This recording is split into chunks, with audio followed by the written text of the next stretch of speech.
New tariffs on steel and aluminium imports to the US kicked in a few hours ago, now doubling to 50%. The struggling US steel industry is applauding this latest broadside from the Trump administration.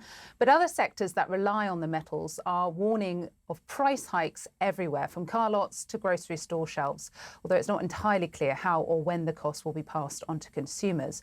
Meanwhile, the Trump team has asked all countries that trade with the US to submit trade proposals by the end of today. The White House called the letter that went out a friendly reminder that the deadline is coming up.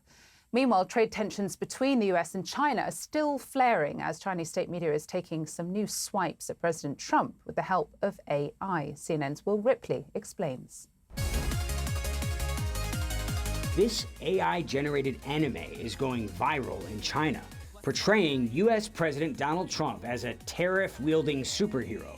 It's one of several recent videos mocking Trump's trade war policies, many of them created with AI. Your taxi truck, your taxi tire, red was burning in your dumpster fire.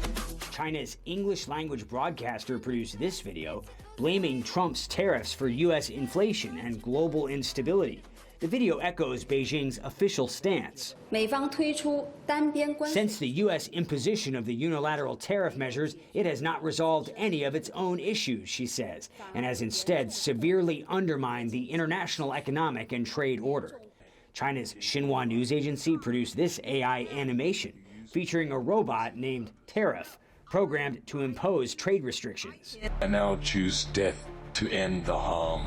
Please, don't do this. Goodbye, Dr. Mallory. The robot self-destructs rather than obey orders to raise tariffs. AI-generated clips like these, showing Trump and Elon Musk hard at work in factories, have been flooding China's tightly controlled social media platforms for months, all untouched by Beijing's army of online censors. Designed to push China's narrative, the U.S. is making a fool of itself, and more importantly, losing ground to China in the global trade war President Trump started. China's foreign trade has been able to withstand the difficulties, he says, maintaining steady growth and showing strong resilience to maintain competitiveness on the international front. China's Bureau of Statistics put out numbers claiming exports are actually rising despite the trade war, partially due to a surge in orders before the tariffs kicked in. Outside observers often question the accuracy of China's numbers, which are impossible to independently verify. At this Chinese textile plant, the director says the U.S. no longer dominates their strategy. The trade war made me realize the U.S. is just a small part of the global market, he says. We'd rather bring Chinese products to the rest of the world, reasonably priced, high quality, and let more people benefit. China's top diplomat is also firing back, Wang Yi reportedly telling new U.S. Ambassador David Perdue the U.S.-China relationship's at a critical juncture. The Chinese readout of the meeting also says David Perdue stated that President Trump greatly respects President Xi Jinping. Far from tough talk, China claims, ahead of that likely crucial call between Trump and Xi.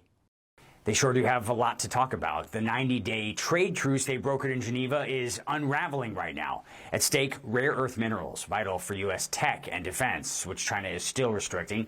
Washington's latest retaliatory moves include tech sanctions and student visa bans. Both sides are now accusing the other of undermining the agreement, which is putting global markets and supply chains on edge. Will Ripley, CNN, Taipei. New U.S. tariffs on steel and aluminum imports are now in effect. President Donald Trump signed an executive order on Tuesday, doubling the tariffs from 25% to 50%. Critics warn this could lead to higher prices on everything from cars and appliances to electrical equipment and even groceries. But the U.S. president insists the action will boost manufacturing jobs. Meanwhile, the U.S. Trade Representative has told all countries that trade with the United States to submit their best trade proposals by Wednesday. USTR sent this letter to all of our trading partners just to give them a friendly reminder that the deadline is coming up. And they are in talks. Ambassador Greer, Secretary Bessent, Secretary Lutnick are in talks with many of our key trading partners around the globe. As you know, Brian, I know the Wall Street Journal has covered this quite heavily. And they continue to be engaged in those discussions. And this letter was simply to remind these countries that the deadline is approaching and the president expects good deals. And we are on track for that, I will emphasize. To New York now, and Rana Foroohar, CNN global economic analyst. She's also a global business columnist and associate editor with the Financial Times. Good to have you with us. Great to be here. So ahead of a much anticipated phone call between President Donald Trump and his Chinese counterpart Xi Jinping, China is mocking Trump, saying he's losing his own trade war with Beijing and portraying the US as increasingly isolated economically after Trump previously criticized China. So where do you see this going, and how might this back and forth impact the outcome of that critical phone call? Well, it's interesting. I mean, you know, there are the facts on the ground about trade, and then there are the psychologies of the leaders of the U.S. and China. And, you know, I would say that in some ways, Donald Trump and Xi Jinping have a few things in common. They're both quite nationalistic. They tend to like things to go their way. You know, these are two powerful leaders that are squaring off, and neither of them can really afford politically to be seen as being weak. You know, weakness and the perception of political loss is something that's completely unacceptable to Trump. We've seen that again and again. And China is at a moment where it really can't afford to be seen to be kowtowing to Donald Trump. So I think Xi Jinping is in a position where, you know, even if he wasn't naturally inclined to play it tough, I think politically it's, you know, difficult at this moment for China to back down in the face of Trump's tariffs war.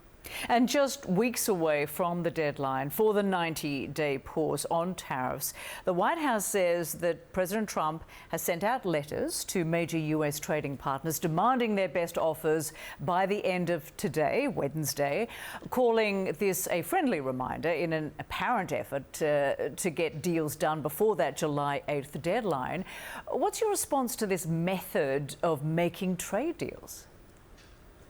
Well, I think Trump's strategy has always been to divide and conquer. You know, he looks for who's weak in any given trading bloc, tries to sort of pull weaker nations apart from their natural blocks. I mean, in some ways, you could look at the trade deal that's been cut with the UK and say, well, shouldn't the UK's natural alliance be with Europe post-Brexit? Of course, that's not the case.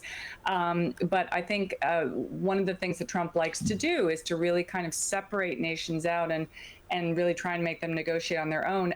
I've been a little bit surprised, frankly, that we haven't seen more open alliance making between countries outside the U.S. I'm surprised we haven't seen China and the European Union, for example, coming out with some, you know, shared talking points or shared approaches to Trump. That, to me, would be the way to deal with the U.S. president, but we haven't seen it yet. And Donald Trump posted on Truth Social Tuesday that, quote, because of tariffs, our economy is booming.